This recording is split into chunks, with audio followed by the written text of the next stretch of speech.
Welcome back.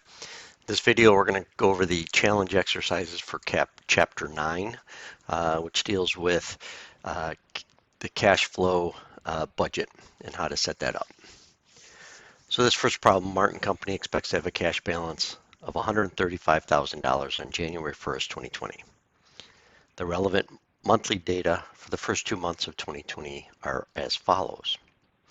So we have collections of customers for both months, payments for direct materials, our direct labor, wages are paid in the month they are incurred, manufacturing overhead, so we have January and February. These costs include depreciation of $5,000 per month. All other overhead costs are paid as incurred. Selling and administrative, we have those two figures for each month. These are exclusive of depreciation. There's no depreciation in those numbers, and they are paid as incurred. We have sales of marketable securities in January that are expected to realize $36,000 in cash. Martin Company has a line of credit of the bank that enables it to borrow up to $75,000, and the company wants to maintain a minimum monthly cash balance of $60,000. So they can tap into that $75,000 if their cash balance falls below that minimum $60,000 they want to target, and hopefully that line of credit will give them enough to maintain that balance. So we need to prepare a cash budget for January and February. This is what the outline is going to look like. So we have our 2 months, we have our beginning cash balance, we're going to add our receipts. So we'll start for January. Our beginning cash balance was $135 from the problem. We had our collections from customers and the sale of securities. So that's our total receipts. So we have $417,500 of cash available. Next, we'll go to the disbursements, direct materials, direct labor, manufacturing overhead, selling and administrative expenses to get our total disbursements. Get that information from the date in the problem. Okay, the adjustment we need to make is that we need to reduce the manufacturing overhead for depreciation. So if we'll slide back here again, it says the manufacturing overhead was $67,000 for January, but it included $5,000 for depreciation for the month. That's why here we're only showing the $58,000. So we take that out, just like when you do a cash flow statement, you add back depreciation. It's a non-cash expense, so we take it out of that overhead number. Now that we have cash available, we have our disbursements, we can calculate our excess or deficiency of available cash over cash disbursements, and we're at $69,500. That is above our target of $60,000, so we don't have any borrowings. We didn't have any prior borrowings, so there's no repayments. So that's our ending cash balance. We can do the same thing for February now. Starting with that ending January balance becomes our beginning cash balance for February.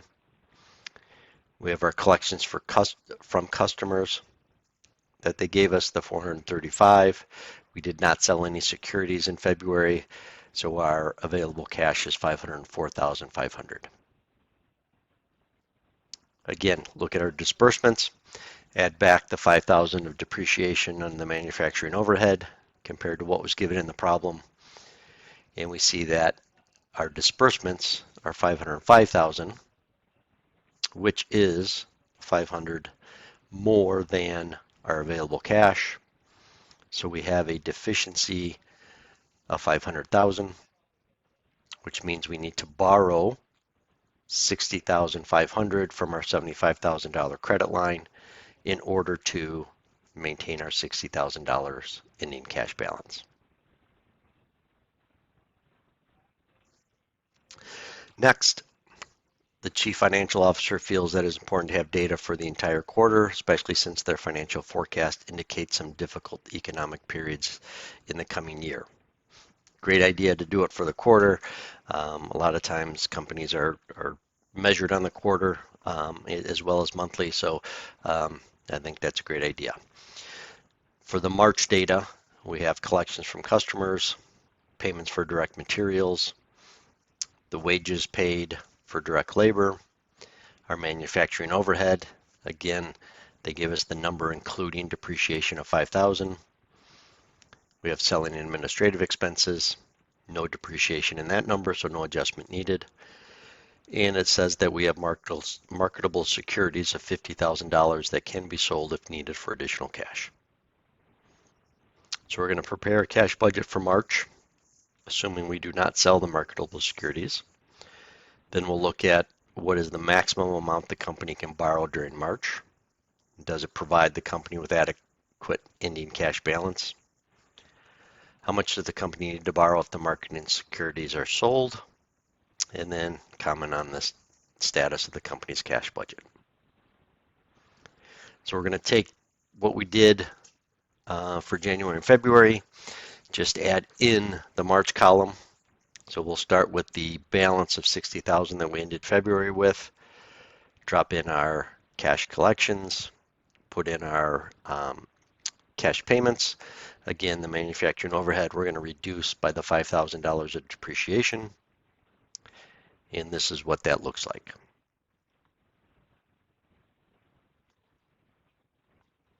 So again, ending February cash balance of 60,000 becomes our beginning cash balance for March. We add in our collections. We show our cash disbursements. Shows that we have excess available cash in the month of 1,900, but that's still lower than our target, so we would need to borrow. Jumping ahead a little bit to the next question that we'll answer, and we show that 14,500 is going to be borrowed and our ending cash balance is 16,400. Now, why is it only 14,500 and our ending cash balance is not our $60,000 target? That goes to the question of what's the maximum they can borrow. The answer is that 14,500 is the maximum they can borrow. So we have a $75,000 credit line. We borrowed 60,500 in February, so only 14,500 is available to borrow. So that's the maximum we can, and that does not provide us with a minimum ending cash balance that we are targeting. So we only have 16,400 instead of 60,000. The next question, how much does the company need to borrow if the marketable securities are sold? Again, $50,000 available to sell marketable securities. So if we sell that, we'd only need to borrow 8,100. So instead of doing we could redo the whole statement with that in there and figure that out, or we could look at selling the securities would add 50,000 to our 1,900 excess. So we'd have 51,900. Then we would need 8,100 to get us to our $60,000 target cash balance. And then finally, comment on the status. It's running very low on cash during March. They did end up with positive cash balance. However, the company needed to cash out securities and borrow nearly all of their remaining credit line in order to meet the minimum balance. So if we ended up selling those securities, borrowing 8,100, we would have 5,500, 5,600 left, I think, to borrow. 5,400. So not a whole lot. So if the next month we had a deficiency again or very small excess, we would not be able to get our 60,000. So we need to find ways to increase the receipts, reduce expenses, or find a new source of funds from which to borrow in order to maintain that $60,000 minimum balance that we're targeting.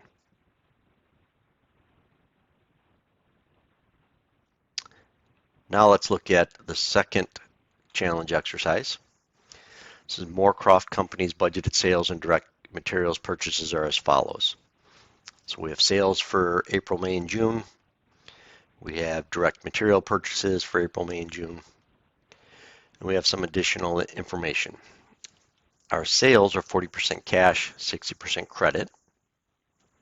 Of our credit sales, we collect 20% in the month of sale 50% in the month following sale, and 26% in the second month following sale. 4% are uncollectible. Morris purchases are 50% cash, 50% on account. Purchases on account are paid 40% in the month following the purchase and 60% in the second month following purchase. So we need to prepare a schedule of expected collections from customers for June and prepare a schedule of expected payments for direct materials for June. Okay. So in order to do the expected collections for June, we're going to look at the whole quarter, April, May, and June together. So the outline of the schedule looks like this.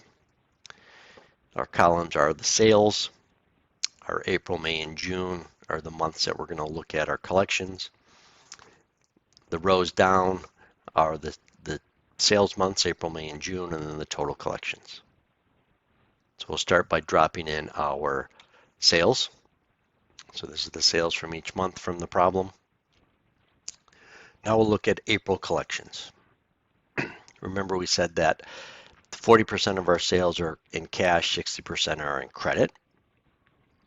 And then of the 60% credit sales, they gave us information of when those are collected, and it said 20% in the month of sale. So for April collections, our calculation looks like this. $300,000 of sales in the month, 40% in cash, that's $120,000. Of the $300,000 of sales, 60% is on credit, and 20% of that credit sales is collected in the month of sales. So we take the 300,000 times 60% times 20% to give us 36,000. Total collected is 156,000. If we go to May, we're going to continue that same calculation. So we're going to have some of April sales that are collected in May. Then in May, we're going to have the similar calculation that we did in April. So 40% of the May sales is in cash, and 20% of the 60% on credit is collected. So the calculations look like this. So our April sales, the 60% of the April sales on credit, 50% is collected in the month following the sale. So that's why we have that 300,000 times 60% times 50%, 90,000.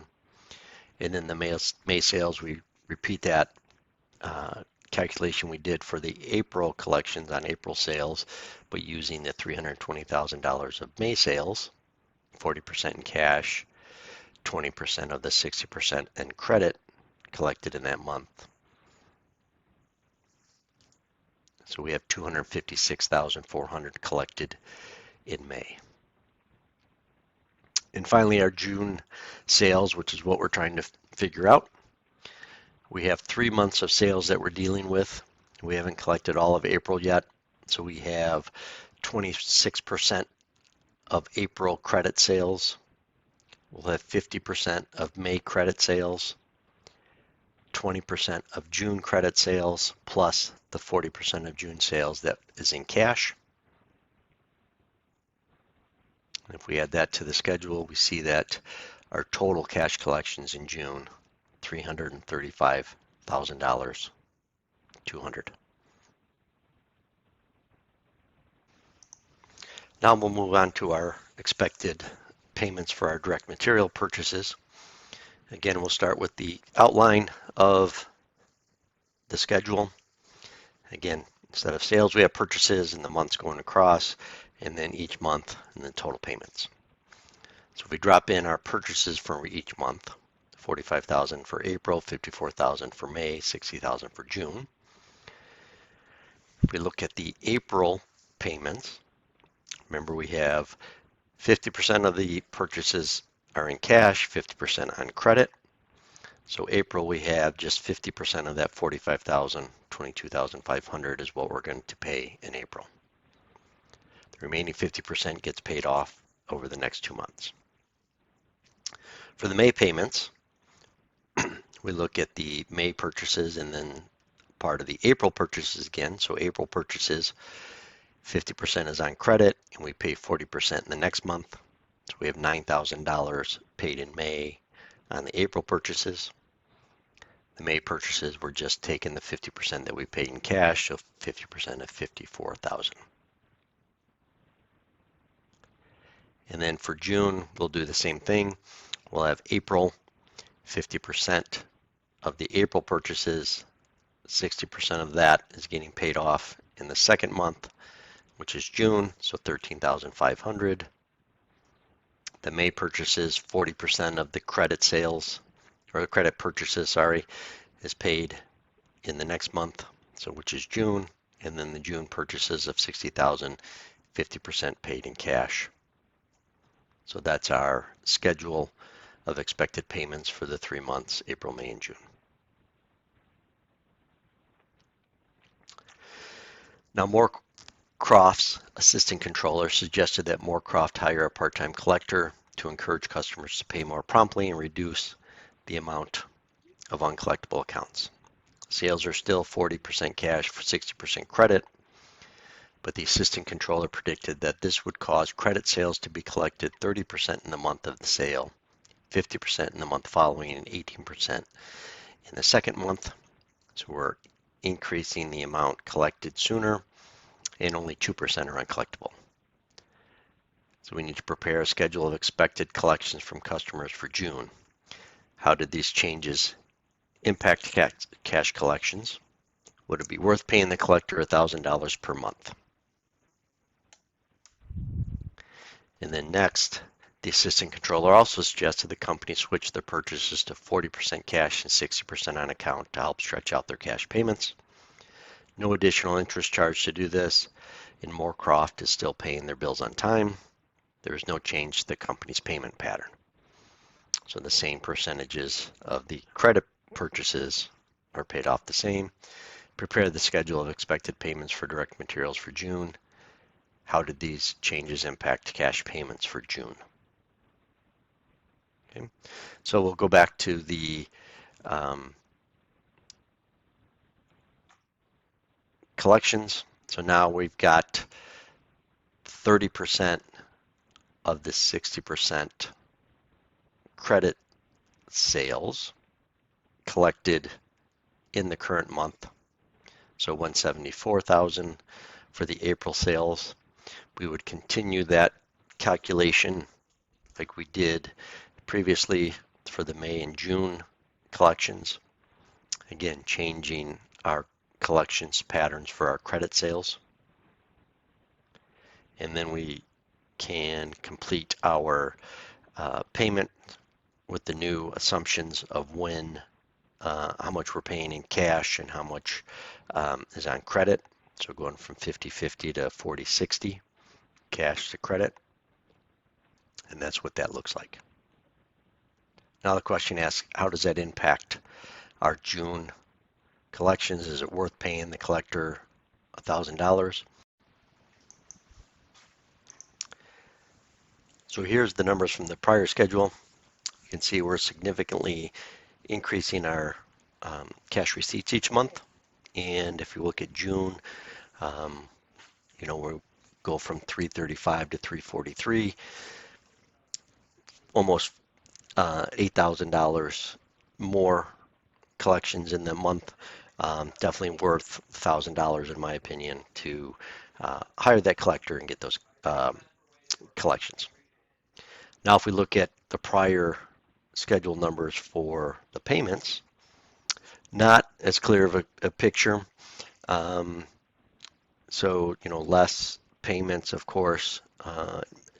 April, the payments in May are a little less.